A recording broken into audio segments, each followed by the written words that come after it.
me, Muhammad Waleed Anjum. The topic of today's discussion is speed of sound in ear. इसकी calculation के लिए सबसे पहला जो हम पॉइंट पढ़ेंगे कि हम साउंड वेव्स की बात कर रहे हैं, तो साउंड वेव्स आर लॉन्गिट्यूडनल और कंप्रेशनल वेव्स। साउंड वेव्स क्या हैं? लॉन्गिट्यूडनल हैं या कंप्रेशनल वेव्स हैं। और किसी भी मीडियम में जब साउंड ट्रैवल करता है तो जो उसकी स्पीड है वो किन फैक्टर्स पर डिपेंड करती है। अगर हम उस डिपेंडेंस को पढ़ें तो कहता है वो जो स्पीड है वो डिपेंड करती है compressibility of the medium and inertia of the medium। और स्टूडेंट अगर हम इन दो पॉइंट के लिहाज से देखें, एक मैथमेटिकल रिलेशनशिप भी गिवन है कि जो स्पीड ऑफ द साउंड होती है v, वो दो फैक्टर्स जिन पर डिपेंड कर रही है उनको अगर हम एक मैथमेटिकल रिलेशनशिप से लिखें तो वो रिलेशनशिप है v equals to e over rho under root. अगर स्टूडेंट यहाँ पर हम मैथमेटिकल रिलेशनशिप को देखें तो यहाँ पर e है। e क्या है? इलास्टिक मॉडुलस है। e is basically elastic modulus. और हम ये कहते हैं कि ये जो इलास्टिक मॉडुलस होता है ये बेसिकली वेरी करता है। यहाँ पर हम अलग से लिख भी देते हैं, elastic modulus varies inversely with the compressibility।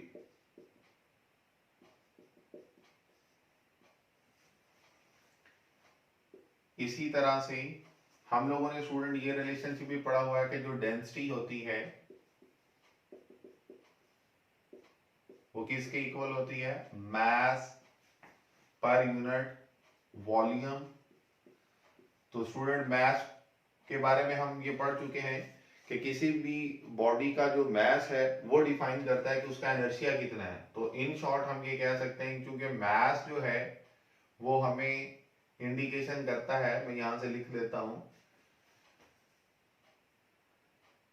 Mass depends on inertia, या इनर्शिया जो होता है उस ऑब्जेक्ट का वो डिफाइन करता है।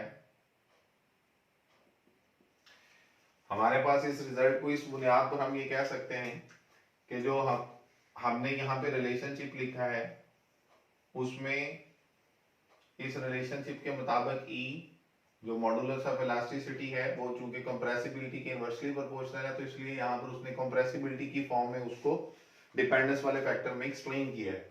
और दूसरी चीज जो है इनर्शिया, इनर्शिया डेंसिटी के लिहाज से हमने किस तरह से देखा, वो डेंसिटी इस वजह से यहाँ पर लिखी हुई है। स्टूडेंट अगर हम इस लिहाज से देखें तो हमारे पास जो स्पीड ऑफ साउंड होती है इन सॉलिड्स, मैं यहाँ पे ये एक रिलेशनशिप में लिखने लगा हूं कि जो स्पीड ऑफ साउंड है in solids, speed of sound जो है in liquids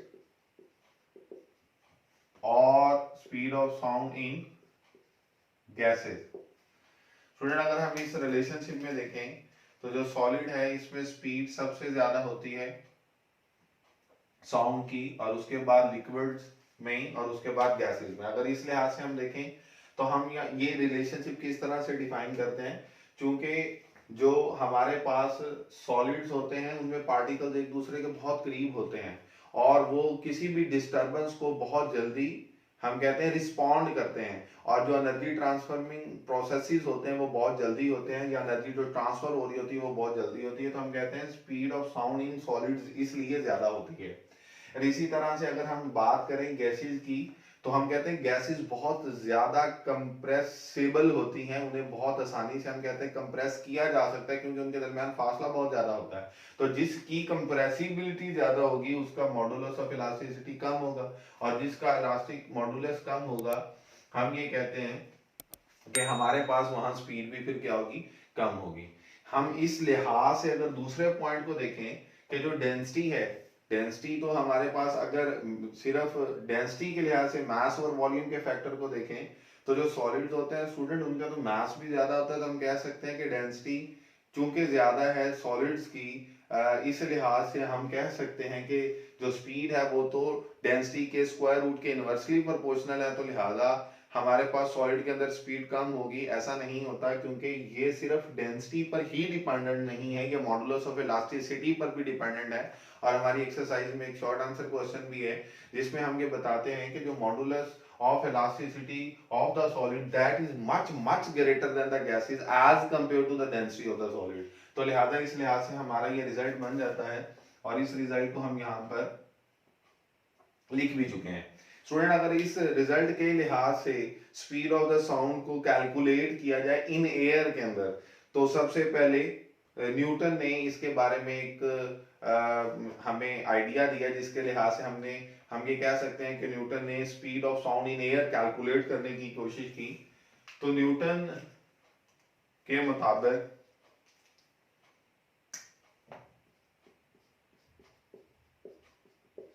according to Newton हमारे पास जो रिजल्ट था, चूंकि हमने लॉन्गिट्यूडनल पीरियोडिक वेव्स के बारे में जब पढ़ा तो उनको हम कंप्रेशनल वेव्स इसलिए कहते हैं क्योंकि हमारे पास जो साउंड वेव्स होती हैं जब वो किसी भी मीडियम में प्रोपोगेट कर रही होती हैं तो हमने उसका रिजल्ट इस तरह से पढ़ा था कि कुछ जगहों पर हमारे पास जो वेव्स होती हैं उनमें particles of the medium compress हो जाते हैं और कुछ जगह पर हम कहते हैं कि वो रेयरफेक्शन जिसको हम कहते हैं एक्सपैंड कर रहे होते हैं। तो कुछ जगहों पर स्टूडेंट हमारे पास कंप्रेशन होती है, फिर रेयरफेक्शन आ जाती है, फिर कंप्रेशन होती है, फिर रेयरफेक्शन आ जाती है।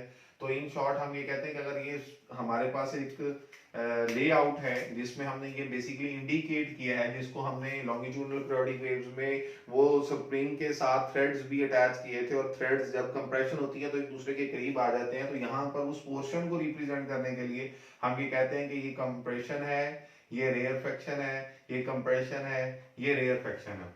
अब स्टूडेंट होता क्या था, न्यूटन ने ये आइडिया लिया कि जब कंप्रेशन होती है, जब आप किसी चीज को कंप्रेस करते हैं तो पार्टिकल्स एक दूसरे के करीब आ जाते हैं कंप्रेशन की वजह से। हम कहते हैं कंप्रेशन जब हम कर रहे हैं तो बेसिकली उस पर एक्सटर्नल हम प्रेशर जो है वो बढ़ा रहे हैं। तो प्रेशर के बढ़ने से स्टूडेंट क्या होता है, वॉल्यूम में कमी आ जाती है और प्रेशर के बढ़ने से और वॉल्यूम के कमी होने की वजह से हम ये कहते हैं कि पार्टिकल्स एक दूसरे के करीब आ जाएंगे। अब जब पार्टिकल्स एक दूसरे के करीब आ जाएंगे तो स्टूडेंट उनको जो उन्होंने रिस्पॉन्ड करना है किसी डिस्टरबेंस को वो जल्दी हो जाता है। तो लिहाजा हम इस लिहाज से ये कह सकते हैं कि हमारे पास जब भी कंप्रेशन होती है तो टेम्परेचर बढ़ जाता है और जब हमारे पास रेयरफेक्शन होती है तो टेम्परेचर कम हो जाता है। आप स्टूडेंट ये देखें कि पार्टिकल्स अगर एक दूसरे के करीब आ जाते हैं तो हम इस लिहाज से इस केस को अगर देखें कि टेम्परेचर बढ़ रहा है और रेयरफेक्शन में टेम्परेचर अगर कम हो रहा है तो ओवरऑल हम उस प्रोसेस में ये कहते हैं जितना टेम्परेचर कंप्रेशन में बढ़ता है रेयरफेक्शन में उतना ही कम हो जाता है। लिहाजा इस बेस पर न्यूटन ने ये रिजल्ट निकाला कि इसके मुताबिक तो फिर ये होगा कि जो टेम्परेचर होगा थ्रू आउट द प्रोसेस वो क्या रहेगा, कांस्टेंट रहेगा। कि जब साउंड वेव एयर में प्रोपेगेट कर रही होती हैं तो वो कौन सा प्रोसेस फॉलो करती हैं, वो एक ऐसा प्रोसेस फॉलो करती हैं जिसमें टेम्परेचर कांस्टेंट रहता है। जी हाँ स्टूडेंट, टेम्परेचर कांस्टेंट किस प्रोसेस में रहता है, हमने इसके बारे में पढ़ा भी हुआ है। आइसोथर्मल प्रोसेस एक ऐसा प्रोसेस होता है जिसमें हम ये कहते हैं कि टेम्परेचर कांस्टेंट रहता है और इस प्रोसेस के अकॉर्डिंगली हमने एक लॉ भी है जिसको हम नाम देते हैं बॉयल्स लॉ। और स्टूडेंट बॉयल्स लॉ के मुताबिक जिसकी फॉर्म ये है कि जो P V is equals to constant, जिसको स्टूडेंट हम इस फॉर्म में भी लिखते हैं P1 V1 equals to P2 V2। P1 V1 pressure और वॉल्यूम और P2 और V2 V प्रेशर और वॉल्यूम। हम ये कहते हैं कि अगर हमारे पास ओरिजिनल प्रेशर, मैं यहां पर लिख भी देता हूं ताकि हमें किसी किस्म की कंफ्यूजन ना रहे, हमारे पास जो ओरिजिनल प्रेशर था वो स्टूडेंट P के इक्वल था और ओरिजिनल वॉल्यूम जो था वो V के इक्वल था। और अगर कंप्रेशन होती है तो हम कहते हैं कंप्रेशन में बेसिकली क्या होता है कि हमारे पास प्रेशर हम कहते हैं बढ़ जाता है और जो वॉल्यूम है उसके करॉस्पॉन्डिंग कम हो जाता है। तो स्टूडेंट हम इस लिहाज से अगर देखें कि हमारे पास किसी भी प्रोसेस में ओरिजिनल प्रेशर P1 P के बराबर और V1 V के बराबर, और जब प्रेशर बढ़ता है तो हम कहते हैं कि जो small change in the pressure I उसको हम कैसे लिख सकते हैं, P प्लस डेल्टा P। जो P ओरिजिनल प्रेशर था उसमें कोई प्रेशर ऐड हो गया, प्रेशर में चेंज आ गया तो वो पहले की निस्बत बढ़ गया, और इसी के करॉस्पॉन्डिंग जो वॉल्यूम है वो कम हो गया। ओरिजिनल अगर V था तो उसमें कोई चीज जो प्रेशर जो वॉल्यूम में कमी आ गई तो उसको V माइनस डेल्टा V लिखते हैं। अगर हम इसको सिंप्लीफाई करें तो स्टूडेंट हमारा रिजल्ट क्या बन जाएगा, PV इक्वल्स टू, ये चूंकि दो हमारे पास टर्म्स जो हैं ये आपस में मल्टीप्लाई हो रही हैं, हम अगर इन्हें मल्टीप्लाई करें तो हम पहले इस टर्म को इसके साथ और बाद में इसको इसके साथ और फिर इसी तरह से इसको सेकेंड टर्म को फर्स्ट के साथ और बाद में सेकेंड टर्म को सेकेंड टर्म के साथ मल्टीप्लाई करेंगे तो हमारा रिजल्ट क्या आ जाएगा, हमारा रिजल्ट कुछ इस तरह से बन जाएगा, P multiplied by V PV आ जाएगा, प्लस माइनस माइनस आ जाएगा, P multiplied by delta V P delta V आ जाएगा, और plus multiplied by plus plus delta P into V, plus और minus minus delta P into delta V। Student ये हमारे पास जो PV है ये यहाँ पर प्लस का है, अगर हम इसको इस साइड पर ले आए तो ये रिजल्ट क्या आ जाएगा, PV minus PV is equals to minus P delta V, plus इसको हम ऐसे भी लिख सकते हैं V इनटू डेल्टा P, मैंने मतलब V को पहले लिख दिया डेल्टा P को बाद में लिख लिया, minus delta P into delta V। Student ये हमारे पास कैंसल आउट हो जाएंगे, रिजल्ट 0 आ जाएगा और ये बन जाएगा minus P delta V plus V delta P, और ये जो फैक्टर है स्टूडेंट डेल्टा P जो कि small change in the pressure है और इसी के करॉस्पॉन्डिंग जो वॉल्यूम में चेंज हुई डेल्टा V वो भी एक स्मॉल टर्म है। स्टूडेंट अगर हम दो स्मॉल टर्म्स को आपस में मल्टीप्लाई करें तो वो रिजल्ट और छोटा हो जाता है। इस बात को समझाने के लिए देखिए हम ये कहते हैं कि अगर हमारे पास डेल्टा P जो है सपोज करें वो 1/2 है सपोज, और जो डेल्टा V है वो भी 1/2 है, और मैं अगर इन दोनों टर्म्स को आपस में मल्टीप्लाई करूं delta P into delta V तो 1/2 multiplied by 1/2 result will be 1/4। तो हम यहां से ये देख सकते हैं कि दो टर्म्स को मल्टीप्लाई करने से जो बहुत स्मॉल टर्म्स होती हैं रिजल्ट और कम आ जाता है। और अगर इस चीज को भी हम समझना चाहें तो 1/2 से मुराद है 0.5, ये देखिएगा मैं इसके आगे लिख भी देता हूं 0.5, और इसके बाद अगर 1/4 को करें तो वो 0.25 आ जाएगा, और 0.25 जो है हमें पता है कि वो ज्यादा स्मॉल वैल्यू है एज कंपेयर टू 0.5। तो लिहाजा स्टूडेंट क्या करते हैं हम इस टर्म को जिसमें दो स्मॉल वैल्यूज आपस में मल्टीप्लाई हो रही होती हैं, क्योंकि ये बहुत स्मॉल वैल्यू होती है तो हम इसको क्या कर देते हैं, निगलेक्ट कर देते हैं। और स्टूडेंट जब हम इसे निगलेक्ट कर देंगे तो ये यहाँ पर नहीं रहेगी और हमारे पास ये रिजल्ट बच जाएगा। और इस रिजल्ट में स्टूडेंट देखिएगा ये जो माइनस P डेल्टा V है, मैं अगर इसको इधर ले आऊं तो ये पॉजिटिव हो जाएगा, P into delta V is equals to V into delta P। अब स्टूडेंट यहाँ पर हम एक नया काम ये करेंगे कि इस जो V है इसको इधर लाएंगे तो ये डेल्टा V के साथ आके क्या हो जाएगा, डिवाइड हो जाएगा। मैं इसको इस तरह से एक टर्म की फॉर्म में लिख लेता हूँ, ये V इधर आके डिवाइड हो जाएगा इक्वल्स टू डेल्टा P। और स्टूडेंट इसी को देखें कि फर्दर मैं सिंपलीफाई कैसे करता हूँ, P को हम इधर ही रहने देते हैं और ये जो पूरी टर्म है ये इधर जाके डेल्टा P से क्या हो जाएगी, डिवाइड हो जाएगी। आप देखें आप इसे लिखेंगे डेल्टा P डिवाइडेड बाय ये सारी टर्म यहाँ पर आ जाएगी, और जब हम इस सारी टर्म को इधर लिखेंगे तो स्टूडेंट ये जो हमारा रिजल्ट बना है इस रिजल्ट के मुताबिक अगर हम देखें तो हमारे पास जो डेल्टा P है वो चेंज इन द प्रेशर है और हमारे पास delta V change in the volume है और V क्या ओरिजिनल वॉल्यूम है। स्टूडेंट अगर हम इस रिजल्ट को एक्सप्लेन करें या सिंपलीफाई करें तो हम इस रिजल्ट को ये जो डेल्टा P है इसे लिखते हैं कि ये basically force per unit area है, और हमारे पास ये जो डेल्टा V ओवर V है इसको स्टूडेंट हम ऐसे लिखते हैं चेंज इन वॉल्यूम।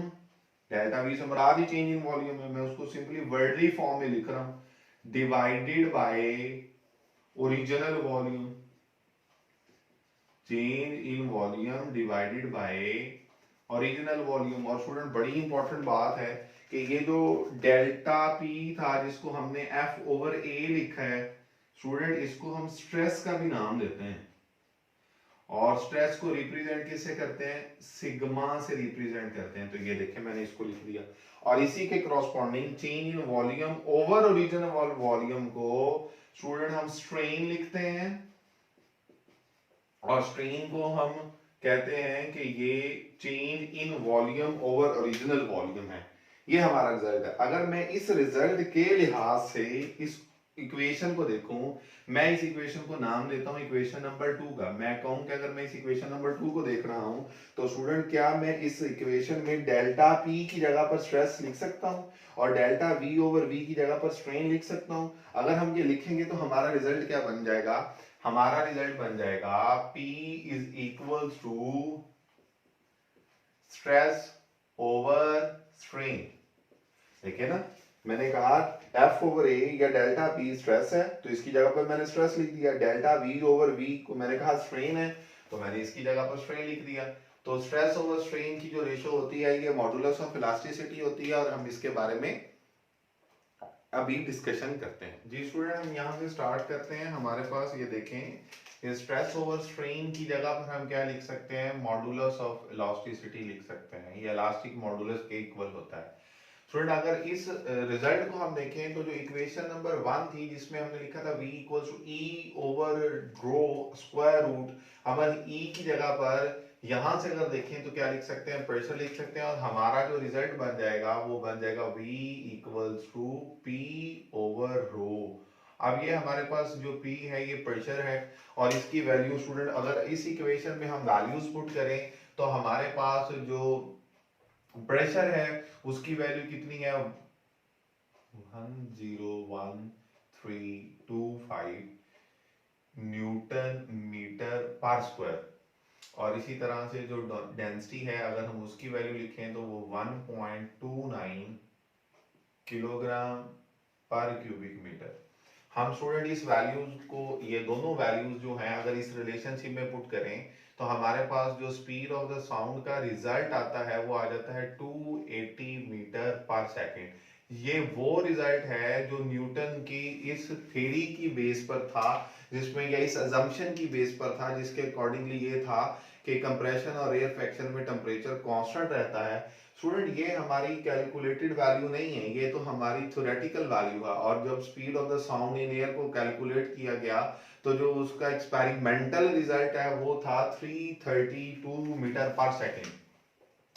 ये हमारे पास जो स्पीड ऑफ साउंड का रिजल्ट है वो है 332 मीटर पर सेकेंड। ये हमारे पास इसकी एक्सपेरिमेंटल वैल्यू है, और हम यहाँ पर लिख भी देते हैं कि ये हमारी एक्सपेरिमेंटल वैल्यू है।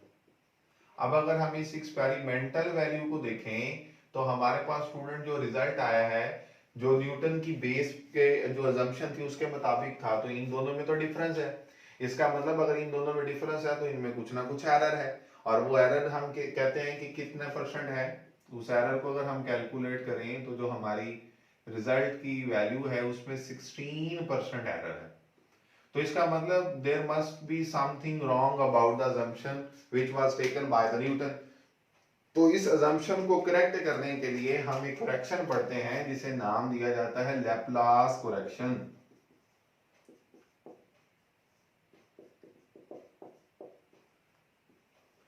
एक साइंटिस्ट था लैपलास, उसने ये कहा कि बिल्कुल जी साउंड वेव जो है वो लॉन्गिट्यूडनल है या कंप्रेशनल है, और कंप्रेशनल वेव्स या लॉन्गिट्यूडनल वेव्स में हमारे पास ऑल्टरनेट कंप्रेशन और रेयरफैक्शन ही होते हैं। बिल्कुल उसी तरह से जब हमने पहले पढ़ा हुआ है कि ये अगर हमारे पास कंप्रेशन है और उसके बाद रेयरफैक्शन है और उसके बाद अगेन कंप्रेशन है और उसके बाद अगेन रेयरफैक्शन है, तो हम कहते हैं कि ये जो कंप्रेशन और रेयरफैक्शन हैं ये एक दूसरे को फॉलो तो करते हैं, लेकिन इस प्रोसेस में जिसमें हमने पहले ये अजम्पशन की थी कि जो कंप्रेशन है उसमें टेम्परेचर बढ़ता है और रेयरफैक्शन में हम कहते हैं टेम्परेचर कम होता है, तो जो लैपलास था उसने इस रिजल्ट को थोड़ा सा मॉडिफाई किया और उसके मुताबिक रिजल्ट को कैलकुलेट किया। तो उस मॉडिफिकेशन के मुताबिक कहता ये था कि हमारे पास कंप्रेशन में जो टेम्परेचर बढ़ता है और रेयरफेक्शन में जो टेम्परेचर कम होता है, तो हम कहते हैं इन टेम्परेचर डिफरेंसेस की वजह से एक हीट फ्लो करती है, और हीट फ्लो करने के लिए कुछ टाइम लगेगा। जाहिर सी बात है, हीट किसी एक हॉटर रीजन से कूलर रीजन की तरफ अगर फ्लो कर रही है तो उसे जो टाइम चाहिए। लेकिन लैपलास ने ये कहा कि जो हीट ट्रांसफर एग्जैक्टली उतनी नहीं होती इस प्रोसेस में, जितनी टेम्परेचर की वैल्यू बढ़ती है कंप्रेशन में, रेयरफेक्शन में उतनी कम इसलिए नहीं होती क्योंकि हीट ट्रांसफर को इतना टाइम नहीं मिलता और नेक्स्ट हमारे पास फिर कंप्रेशन आ जाती है। तो लिहाजा इस प्रोसेस में हम ये कहते हैं, जो हमारे पास बुक में इस तरह से एक लाइन लिखी गई है, compression and rarefaction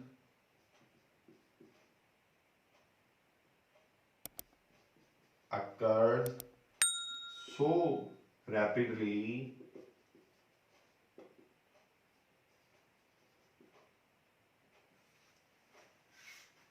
that heat remain confined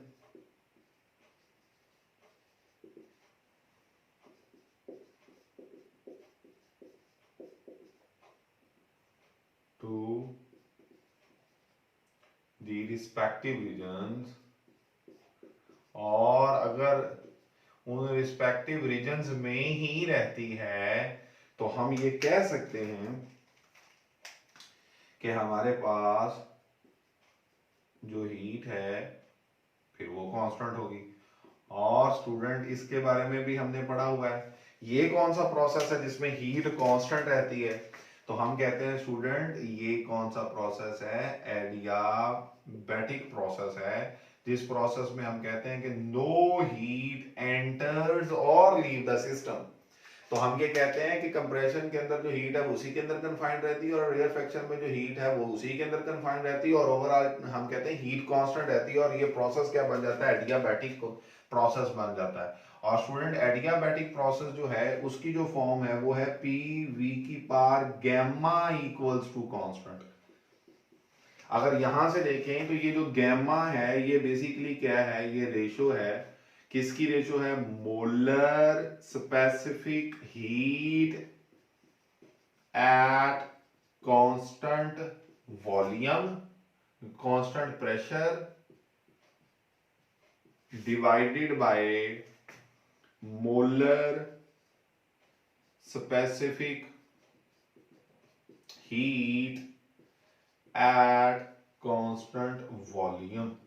और molar specific heat at constant pressure को Cp से रिप्रेजेंट किया जाता है और इसको Cv से रिप्रेजेंट किया जाता है जो वॉल्यूम वाली है। तो हमारे पास gamma equals to Cp over Cv की रेशियो के बराबर होता है। और स्टूडेंट हमारे पास इस लिहाज से अगर हम कैलकुलेशन करें तो जो हमारी जो फॉर्म थी जिसमें पी वी की power gamma equals to constant है, हम इसे लिख सकते हैं P1 V1 की power gamma equals to P2 V2 की पावर गैमा। स्टूडेंट अगर हम इस रिजल्ट में वैल्यूज पुट करें तो जो हम पहले काम कर कर आए हैं उसके मुताबिक हमारे पास ओरिजिनल प्रेशर को हमने P कहा था, ओरिजिनल वॉल्यूम को हमने V कहा था, तो P V की power gamma is equal to जो न्यू प्रेशर हम कहते हैं चेंज हुआ डेल्टा P, चूंकि हमने कहा प्रेशर वो बढ़ गया कंप्रेशन में, तो रिजल्ट हमारे पास उसके कॉरस्पॉन्डिंग क्या हुआ? वॉल्यूम में चेंज आई V माइनस डेल्टा V और इसकी पावर गैमा। स्टूडेंट हम इसी को फर्दर कैसे लिख सकते हैं? हम इसे लिख सकते हैं P V की power gamma equals to P plus delta P। ये हमारे पास रिजल्ट वैसे ही आ गया।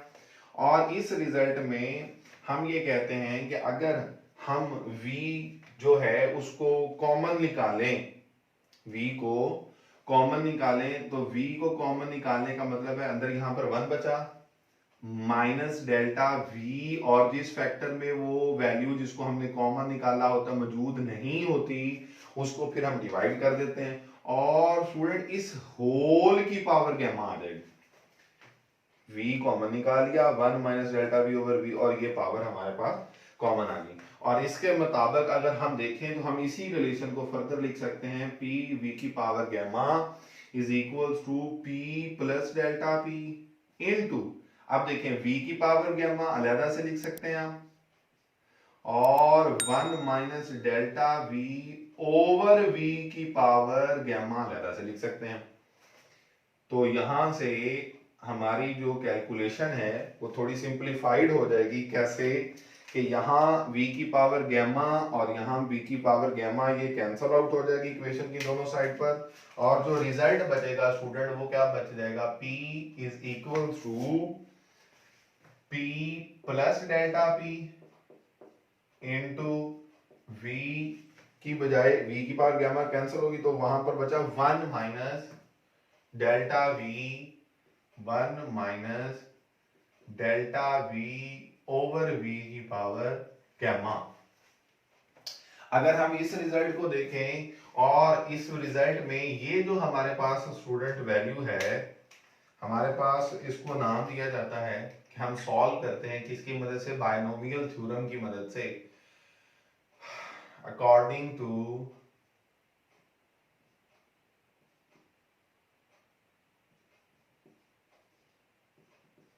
बायनोमियल। हमारे पास जो रिजल्ट है जिसको हम कहते हैं कि वो बेसिकली फार्मूला है 1 प्लस एक्स की पावर n, जिसे हम लिखते हैं 1 प्लस ये पावर यहां पर आ जाती है nx plus into n minus 1 over 2 और x का स्क्वायर, और इसी तरह से फिर हायर टर्म आ जाती हैं जिसमें हमारे पास x क्यूब आ जाएगा, और वो हम सारी टर्म्स को नहीं देखेंगे स्टूडेंट। हमारे पास यहाँ पे जो फॉर्म है वो है 1 plus into minus delta v over v लिख लेते हैं। क्यों मैंने ये इस तरह से किया, और n की जगह पर हमारे पास यहाँ पर वैल्यू है गैमा, तो ये बेसिकली मैंने इसलिए किया ताकि यहाँ पर ये प्लस जो है ये वैसे ही रहे और ये रिजल्ट बन जाए। जैसे हमने यहाँ पे लिखा 1 प्लस nx, तो 1 प्लस n पावर थी, यहाँ पर पावर क्या है गैमा, और x यहाँ पर ये टर्म थी, तो यहाँ पर ये टर्म क्या है minus delta v over v। Student इसकी जो हायर टर्म्स है ना जी, उनको हमने निगलेक्ट कर देना है, ये बुक में बात लिखी हुई है, क्योंकि वो हमारे पास बहुत स्मॉल वैल्यूज आती हैं और हम उसको यूजुअली निगलेक्ट कर देते हैं। और इसके मुताबिक अगर हम देखें तो ये प्लस माइनस माइनस हो जाएगा, रिजल्ट आ जाएगा 1 minus gamma into delta v over v। ये हमारे पास जो रिजल्ट आया ना स्टूडेंट, इसको अगर हम इक्वेशन नंबर 4 का नाम दें और ये जो है इसको इक्वेशन नंबर अगर 3 का नाम दें, तो हम इक्वेशन नंबर 3 में 1 minus delta v over v की पावर गैमा की जगह पर ये रिजल्ट लिख सकते हैं, और हमारी इक्वेशन कुछ इस तरह से बन जाएगी कि p is equals to p plus delta p into 1 minus gamma into delta v over v। ये हमारे पास रिजल्ट आ जाएगा। और इस केस में अगेन हम मल्टीप्लीकेशन करेंगे, ये दो जो हमारे पास फैक्टर्स हैं इन दोनों में दो टर्म्स हैं, ये मल्टीप्लीकेशन, इस पहली टर्म को पहली के साथ ये आ जाएगा p multiplied by 1 p multi, तो इसको हम लिख सकते हैं gamma p into delta v over v। ये हमारे पास एक रिजल्ट आ गया। मैंने इस p को इसके साथ भी मल्टीप्लाई कर दिया और इसके साथ भी मल्टीप्लाई कर दिया। इसी तरह से हम क्या करेंगे, हम ये जो सेकंड टर्म है इसको भी इसके दोनों फैक्टर्स को आपस में मल्टीप्लाई कर देते हैं। तो जब इनको आपस में मल्टीप्लाई करेंगे तो ये हो जाएगा प्लस डेल्टा p और plus minus minus gamma delta p into delta v divided by v। Student जैसे हम ये हमारे पास p वैसे का वैसे ही आ जाएगा। स्टूडेंट जैसे हमने पहले किया था कि ये हमारे पास जब दो स्मॉल टर्म्स होती हैं तो हम उनको क्या कर देते हैं, निगलेक्ट कर देते हैं, क्योंकि वो वैल्यू बहुत स्मॉल आ जाती है। और ये जो p है ये इधर आकर माइनस हो जाएगा, तो p minus p is equal to minus gamma p delta v over v और प्लस डेल्टा p, क्योंकि ये टर्म तो निगलेक्ट हो गई और ये हमारे पास कैंसिल हो जाएंगे। Equal 0 equals to minus gamma P delta V over V plus gamma gamma ये सैंपल सॉरी डेल्टा पी है प्लस डेल्टा पी, ये रिजल्ट आ गया। अब ये जो हमारे पास माइनस वाली टर्म अगर हम इसको इधर ले जाएं तो ये प्लस हो जाएगी और हमारे पास ये रिजल्ट आ जाएगा gamma P into delta V over V is equals to delta P. और स्टूडेंट अगर इसी को हम रीअरेंज करें जैसे हमने पीछे किया था, ये टर्म जो डेल्टा वी ओवर वी इसको इधर लाकर अगर डिवाइड कर दें तो gamma P is equals to ये सारी टर्म इधर आके चूंकि इधर मल्टीप्लाई हो रही थी तो delta P divided by delta V over V, ये मैंने इस टर्म को सारी को इधर लाके डिवाइड कर दिया।